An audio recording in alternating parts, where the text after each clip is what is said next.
नमस्कार दर्शक बंधु शुभ संध्या आमे नहीं आसु देश विदेश राज्यर 20टी गुरुत्वपूर्ण खबर खबरटी भल लगे वीडियो को लाइक करने सहित चैनल न थे सब्सक्राइब करी आपण जिलार ना लिखिदेवे जहाँफल प्रत्येक दिन आपण जिलार खबर किसी ना कि अपडेट पाइपर तेज कौन रही आज संध्यार खबर चलता नजर पकईबा। प्रथम खबर नुआ सरकार रे विजिलेंस एक्टिव एपर्यंत 318टी दुर्नीति मामला होईची 82 सरकारी अधिकारी 208 कोटी 26 लक्ष टंकार संपत्ति मध्य जबत होईची। विधानसभा यह कहते मुख्यमंत्री नुआ सरकार आसिबा परठारु 318टी दुर्नीति मामला रुजु होईची सेतिरु आय बहिर्भूत संपत्ति ठूଳରେ 82 सरकार बाबूଙ୍କ ଉପରେ ଚଢାଉ ହୋଇ 208 କୋଟି 24 ଲକ୍ଷ ଟଙ୍କାର ଦୁର୍ନୀତି ମାମଲା ଏବେ ସମ୍ପତ୍ତି ଜବତ ହୋଇଛି। ଏହା ସହିତ 266ଟି ସରକାରୀ ବାବୁ 12ଟି ଲୋକସେବା ସେବକ 38 ଜଣ ସାଧାରଣ ଲୋକଙ୍କୁ ଗିରଫ କରାଯାଇଛି। कांग्रेस विधायक पवित्र साउंटा प्रश्नर उत्तर रखिंट मुख्यमंत्री मोहन चरण माझी। परवर्ती खबर खोर्धा बलांगीर रेलपथर बौद्ध जिलार 4टी रेल टनेल मध्य 5 नंबर 6 नंबर रेल टनेल काम प्रायतः शेष पर्यायर पहुंची। निर्माणाधीन 2 टनेल भितर रेल धारणा एवं लाइट सिस्टम भली कार्य सरीगला। 5 नंबर टनेल एवं 6 नंबर टनेल मुहांमुही रही बेले 2टी टनेल मध्य दूरता 450 मीटर हेबो। टनेल कार्य केते दूर अग्रगति होईची से नै कि मते व्यवस्था करा जाईची। परवर्ती खबर बारबाटी रे मुहांमुही हेबे भारत और दक्षिण आफ्रिका टिकट किनिले मुख्यमंत्री मोहन चरण माझी। बारबाटी T20 पई ऑनलाइन माध्यम रे टिकट किनिचंती मुख्यमंत्री मोहन चरण माझी। ओसीए सभापति पंकज लोचन महांती संपादक संजय बेहरा मुख्यमंत्री तांको बासभवन को भेटी टिकट प्रदान करिसंती। आसंता डिसेंबर 9 तारिख रे कटक बारबाटी रे भारत और दक्षिण आफ्रिका मध्य हेबो हाई वोल्टेज मैच ए नै कि समस्त अपेक्षा सहित अपेक्षा करिसंती। परवर्ती खबर होची बात्या तिवार सीधा सड़क ओडिशा ऊपर प्रभाव पड़िबो नाही। दक्षिण ओडिशार किछि जिल्ला रे मेघुआ पाग एवं शीत मध्य कमी जियो बोली कह जाउची किंतु मेघुआ पाग रहिबो। मालकानगिरी कोरापुट रे हालुकारू मध्यम धरण वर्षा हेबो। सेपरि आज गंजाम गजपति कोरापुट मालकानगिरी रायगढ़ रे हालुकारू मध्यम धरण वर्षा होईची बोली सूचना मिली। राज्य में अधिकांश जिले में पाग सुखिला रहिबो घन कुहुड़ी प्रबल हेबो। आसंता 24 घंटे कोरापुट सुंदरगढ़ कंधमाल कलाहांडी जिले में घन कुहुड़ी सहित येलो वार्निंग जारी करछि पाणीपाग विभाग। वर्तमान राज्य में शीतर प्रभाव कम थिबा बेले आगामी 2 दिन जाए तापमात्रा कौन परिवर्तन हेबो नै बोली सूचना दैछंती आंचलिक पाणीपाग विज्ञान केंद्र। परवर्ती खबर तेबे कंढेई को धरी नेउथिले दाहा संस्कार धरी नेला पुलिस। आपण माने सुनिले आश्चर्य होई जिवे। भाबिथिले कंढेई रो अंतिम संस्कार करी बीमा टंका हातेइबे किंतु कंढेई उपरु चादर हटिया पर सब गुमर खोली गला। धरा पड़ी गला अभियुक्तंकर असल रूप। उत्तर प्रदेश रो हापुर एभली आश्चर्यजनक घटना सामना को आछि। गंगा घाट रे किछि युवक पुलिस को भुआ बुलाई कंढेई धरी अंतिम संस्कार करिया पे जाइथिले किंतु एई सब सत्य सामना को आछि। जो युवक अंतिम संस्कार हेउतला से संपूर्ण सुस्थ होइथिबा जणा पड़िछि। एई ठकेर पुलिस 2 जण अभियुक्त गिरफ्त करिछि। सूचना अनुसार गत नवेम्बर 27 तारिख रे गुरुवार दिन संध्यारे 4 जण लोक एक कार रे जण लोकर मृतदेह धरी हापुर ब्रजघाट श्मशान में पहुंचथिले। अंतिम संस्कार प्रस्तुति करिबाको आरंभ करथिले युवक माने। सेमाने बजारु घियो एवं अन्य सामग्री किणी चुपचाप मृतदेह को चिता ऊपर रखिथिले किंतु सेमानक संदेह आचरण देखि पुलिस पौर कर्मचारी नितिन संदेह करथिले। तेणु मृतदेह पाखु जाई चादर को हटाइथिले। बास तापर सब सत पदा को आसितला। जहाँ अंतिम संस्कार करा जाइथांदा से थिला एक कंढेई। पौर कर्मचारी नितिन ए घटना संपर्क संगे संगे कर्तृपक्ष पुलिस को सूचना देले। खबर पाई पुलिस घटनास्थल पहुंची अभियुक्त को गिरफ्त करिछि। कारु 3टी पुतलिका मध्य जबत करिछि। अभियुक्त मानक मध्य 2 जण गिरफ्त होइछन्ति अभियुक्त कमल समानी एवं तांको सहयोगी आशीष खुराना बोली कह जाउछि। दिल्ली रे उत्तम नगर बासिंदा बोली जणा पड़िछि। अन्य पटे मध्य 2 जण फेरार अछन्ति बोली सूचना मिलिछि। तबे कह जाउछि लुगा व्यवसायी कमल समानी को 50 लाख टंकार ऋण रे सेमाने बुडीथिले। दीर्घ दिन धरि केमिति सुझिबे भाबुथिले कमल। तेणु टंका सुझिबा षडयंत्र कले। बाहाना करी तांको कर्मचारी नीरज भाई को अंशुल्क नाम एक नकली आधार पैन कार्ड हासिल कले। तेबे अंशुल्क नाम 50 लाख टंकार बीमा मध्य हासिल कले। योजना थिला जे अंशुल्क शहर बाहर को पठाई दे कंढेई दाह संस्कार करी मृत्यु प्रमाण पत्र अंतिम संस्कार रसीद व्यवहार करी बीमा टंका को हड़प करिवे। ଶେଷରେ ସବୁକିଛି ଚୁରମାର ହୋଇଗଲା, ଧରା ପଡିଗଲା ଅସଲି ସତ। ପରବର୍ତ୍ତୀ ଖବର, ଆଜିଠୁ ସଂସଦର ଶୀତ ଅଧିବେଶନ, ଏସ୍ଆଇଆର ଓ ଦିଲ୍ଲୀ ବ୍ଲାଷ୍ଟକୁ ନେଇକି କମ୍ପିବ ଗୃହ। ଶୀତକାଳୀନ ଅଧିବେଶନରେ 12ଟି ବିଲ୍ ଆଗତ ହେବ। ଆଗତ ଓ ଆଲୋଚନା ହେବାକୁ ଥିବା ପ୍ରମୁଖ ବିଲ୍ ଗୁଡିକ ଭିତରେ ରହିଛି ପ୍ରସ୍ତାବିତ ଆଣବିକ ବିଲ୍ 2025। ସେହିପରି ଶୀତ ଅଧିବେଶନରେ ଭାରତୀୟ ଉଚ୍ଚଶିକ୍ଷା କମିଶନ ବିଲ୍ 2025 ଆଗତ ହେବ। ବିଶ୍ୱବିଦ୍ୟାଳୟ ଗୁଡିକରେ ମାନ ନିର୍ଦ୍ଧାରଣ ପାଇଁ ଏକ କେନ୍ଦ୍ରୀୟ ସଂସ୍ଥା ଗଠନ କରାଯିବ। ଅନ୍ୟ ପ୍ରମୁଖ ବିଲ୍ ମଧ୍ୟରେ ସିକ୍ୟୁରିଟି ମାର୍କେଟ କୋଡ୍ ବିଲ୍ 2025 ରହିଛି। ନିବେଶକ ସୁରକ୍ଷା ପାଇଁ ସେବି ଅନ୍ୟାନ୍ୟ ଆର୍ଥିକ ନିୟମ ଗୁଡିକ ଏକାଠି କରି ଆଇନ କରିବାକୁ କେନ୍ଦ୍ର ସରକାରଙ୍କ ଯୋଜନା ରହିଛି।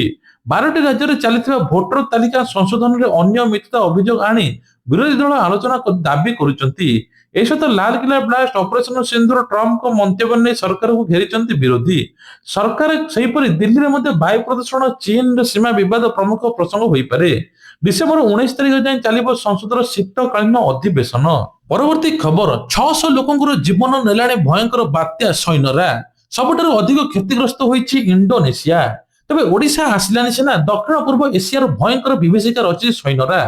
ଇଣ୍ଡୋନେସିଆ, ଥାଇଲାଣ୍ଡ, ମାଲେସିଆ ପ୍ରଭାବରେ ପାଖାପାଖି 600 ଲୋକଙ୍କର ମୃତ୍ୟୁ ହୋଇଗଲାଣି।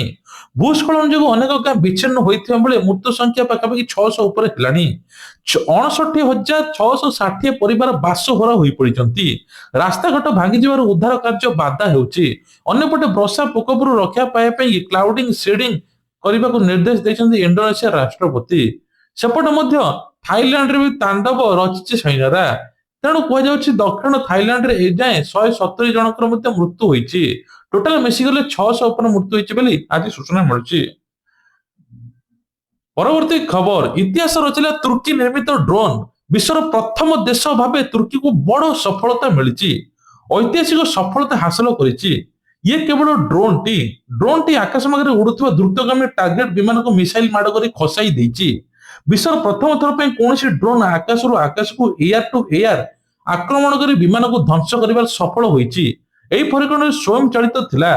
ତେବେ ଶତ୍ରୁ ବିମାନକୁ ଠାବ କରିବାଠୁ ଆରମ୍ଭ କରି ମିସାଇଲ ମାଡ଼ କରିବା ପର୍ଯ୍ୟନ୍ତ ମଣିଷର କୌଣସି ହସ୍ତକ୍ଷେପ ନଥିଲା।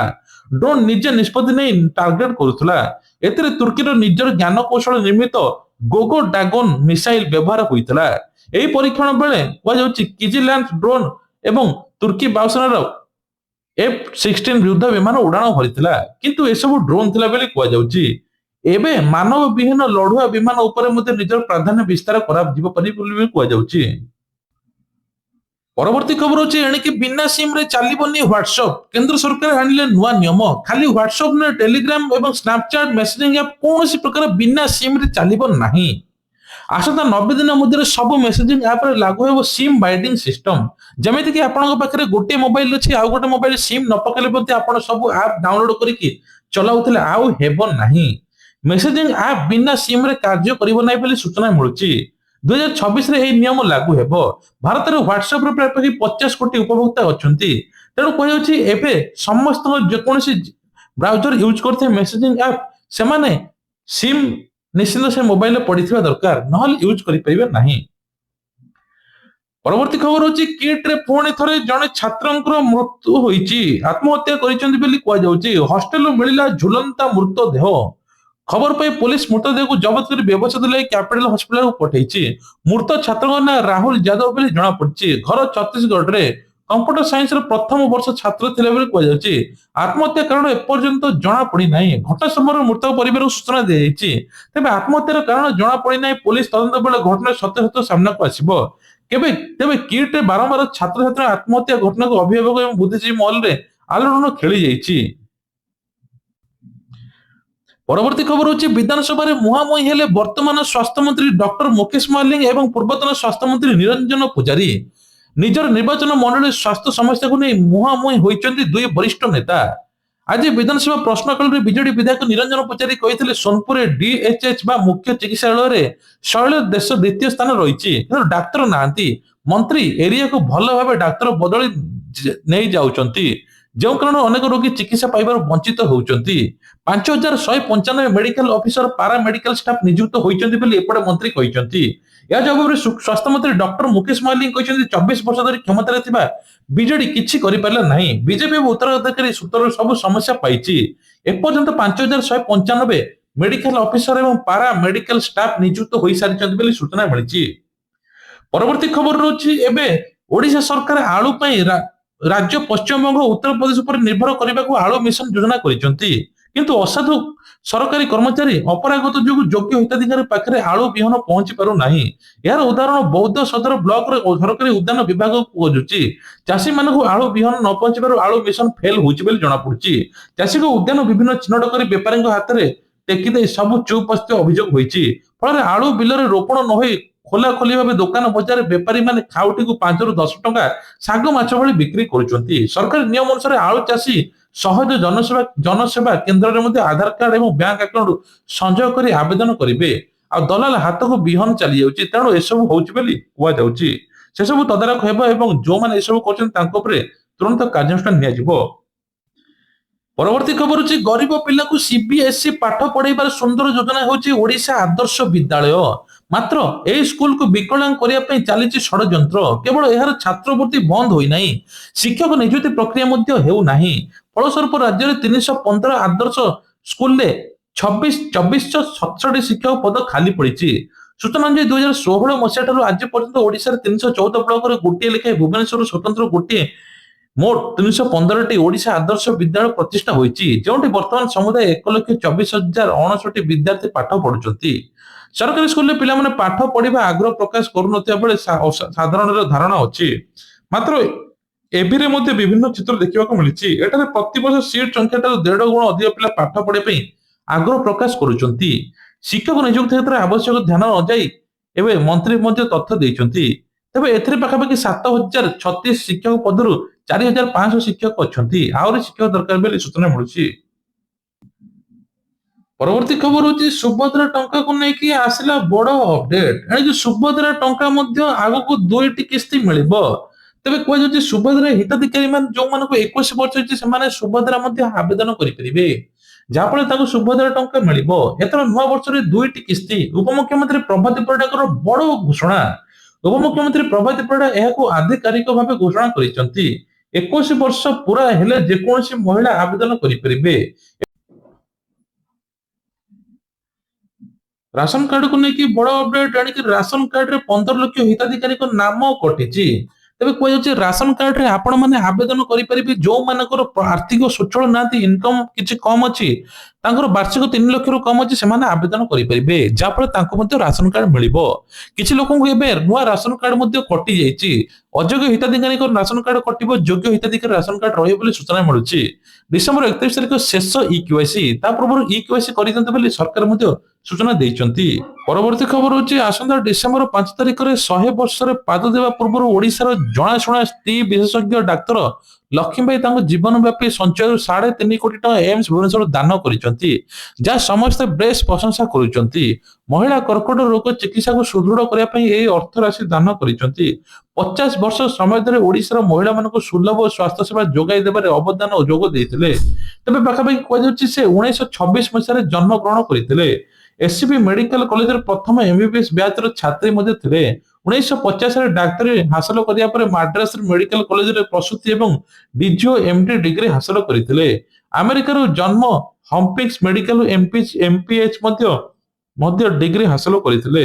ତେବେ ବର୍ତ୍ତମାନ ଏବେ ତାଙ୍କ ଜୀବନ କାଳରେ ଯେତିକ ଧନ ସବୁ କିଛି ଏମ୍ସ ମେଡିକାଲକୁ ଦାନ କରିଛନ୍ତି। ପରବର୍ତ୍ତୀ ଖବର ହଉଛି ରାଜ୍ୟରୁ ବିଦା ହେଲେଣି 49 ବାଂଲାଦେଶୀ। ବିଧାନସଭାରେ ଲିଖିତ ଉତ୍ତର ରଖିଲେ ମୁଖ୍ୟମନ୍ତ୍ରୀ। ନୂଆ ସରକାର ଆସିବା ପରେ 51 ବାଂଲାଦେଶୀ ଚିହ୍ନଟ ହୋଇଛନ୍ତି। ସେମାନଙ୍କ ମଧ୍ୟରୁ 49 ଜଣଙ୍କୁ ବାଂଲାଦେଶ ପଠାଗଲାଣି। ଖୋର୍ଦ୍ଧାରୁ 24 ଜଣ, କଟକରୁ 15, ଗଞ୍ଜାମରୁ 6, କନ୍ଧମାଳରୁ 3, କୋରାପୁଟରୁ 1 ଆଉ 2 ବାଂଲାଦେଶୀ ଜାଲ ପାସପୋର୍ଟ ଧରା ପଡିଛନ୍ତି। ଧରା ପଡିବା ପରେ ବାଂଲାଦେଶୀ ନାମରେ ମଧ୍ୟ ଏବେ ନାଁରେ ମାମଲା ରୁଜୁ ହୋଇଛି ବୋଲି ସରକାର ସୂଚନା ଦେଇଛନ୍ତି। ପରବର୍ତ୍ତୀ ଖବର ହଉଛି କମିଲା ଗ୍ୟାସ ଦର। ତେବେ ଆଜି କମିଛି ଗ୍ୟାସ ଦର। ପାଖାପାଖି କୁହାଯାଉଛି 19 କିଲୋଗ୍ରାମ ସିଲିଣ୍ଡର ମୂଲ୍ୟ ଏବେ ପାଖାପାଖି 1590 ରୁ 1580 ଟଙ୍କା ହୋଇଯାଇଛି, ଯାହାଫଳରେ ଗ୍ରାହକଙ୍କୁ ମିଳିଛି ଆଶ୍ୱସ୍ତି।